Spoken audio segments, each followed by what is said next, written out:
ఒక నగరం వెలుపల ఒక పాడుబడిన దేవాలయం ఉండేది. ఒక పేద బ్రాహ్మడు ఆ దేవాలయానికి పూజారి అయ్యి తన పొట్ట పోసుకుందామనుకున్నాడు. అయితే ఆ దేవాలయానికి 100కి 1 ఒకరు మాత్రమే వస్తుండడం వల్ల దేవుడితో పాటు పూజారి కూడా మారడం జరిగింది. ఆ బ్రాహ్మడు అలాగే ఉపవాసాలు చేస్తూ దేవుణ్ణి మాత్రం వదలక రోజూ పూజ చేస్తూ ఉండగా ఒక పౌర్ణమి నాడు ఆయనకొక కల వచ్చింది.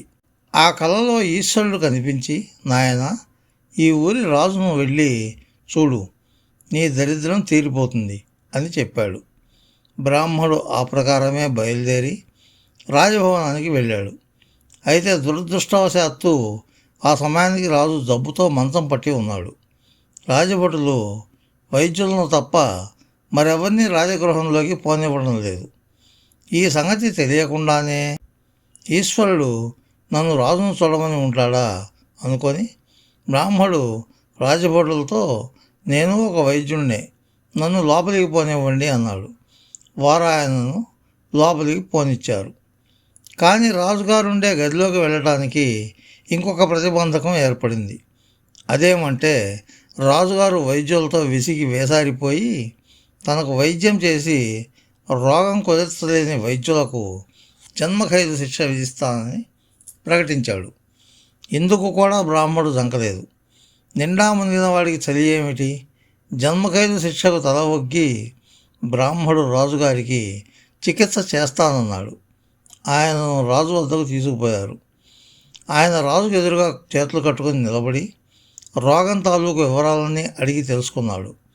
రాజు చెప్పేదంతా వింటే బ్రాహ్మడికి రాజుకు రోగమే ఉన్నట్టు తోచలేదు. రోగం ఉందనుకొని రాజుగారు పడక వేశారు.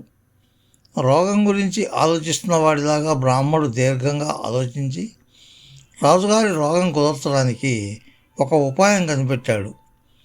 ఆయన చిట్ట చివరకు 3 సార్లు తలాడించి, మహారాజా, మీ వ్యాధికి దివ్యమైన మందం అది.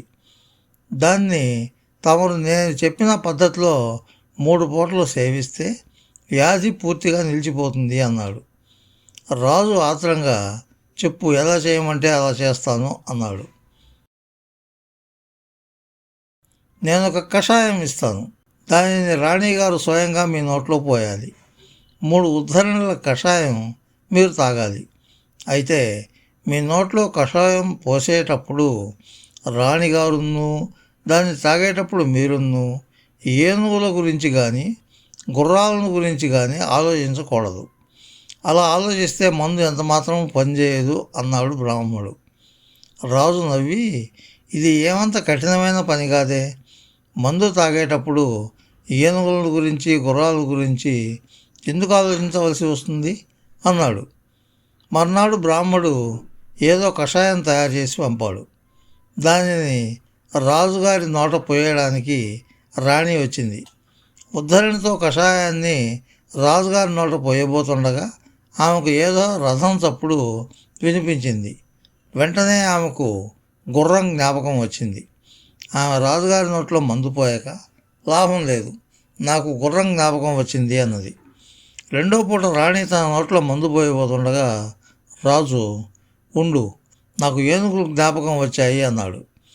అది మొదలు రాజుకు రాణికి కూడా మందు పేరు చెబితే చాలు గుర్రాలు ఏనుగులు తప్పక జ్ఞాపకం వచ్చేవి.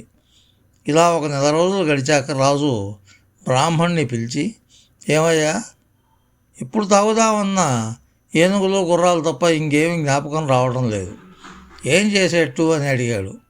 మహారాజా, దీనికి ఒకటే ఉపాయం, మీ ఏనుగులను గుర్రాలను కూడా ఎవరన్నా మంచి బ్రాహ్మణుడికి దానం ఇచ్చేయండి అన్నాడు బ్రాహ్మడు. మళ్ళా ఎవరో ఎందుకు, వాటిని నువ్వే పుచ్చుకో అన్నాడు రాజు. దివాణంలో ఉన్న ఉద్యోగస్తులు ఏనుగులను గుర్రాలను జాబితా వేశారు. రాజుగారు లేచి కూర్చొని వాళ్ళతో పాటు లెక్కలన్నీ చూశాడు. ఈ పనిలో నిమగ్నుడైపోవడంలో ఆయనకు తన వ్యాధి మాటే జ్ఞాపకం లేకుండా పోయింది. ఇంకా దానం పూర్తి కాకుండానే రాజుగారి వ్యాధి నయమైంది అని అందరూ అనుకుంటున్నారు. బ్రాహ్మడు రాజుగారి దగ్గర ఏనుగులు గుర్రాలు దానం పుచ్చుకొని, అయ్యా, చికిత్స పూర్తయింది, ఇక నాకు సెలవు ఇప్పించండి అన్నాడు. తన వ్యాధి నయమైందని రాజుగారికి కూడా తోచింది. ఆయన బ్రాహ్మడికి అనేక బహుమానాలు ఇచ్చి పంపేశాడు. బ్రాహ్మడు ఆ డబ్బుతో దేవళం మరమ్మతు చేసి దేవుడికి నిత్యము పూజ చేస్తూ సుఖంగా జీవించాడు.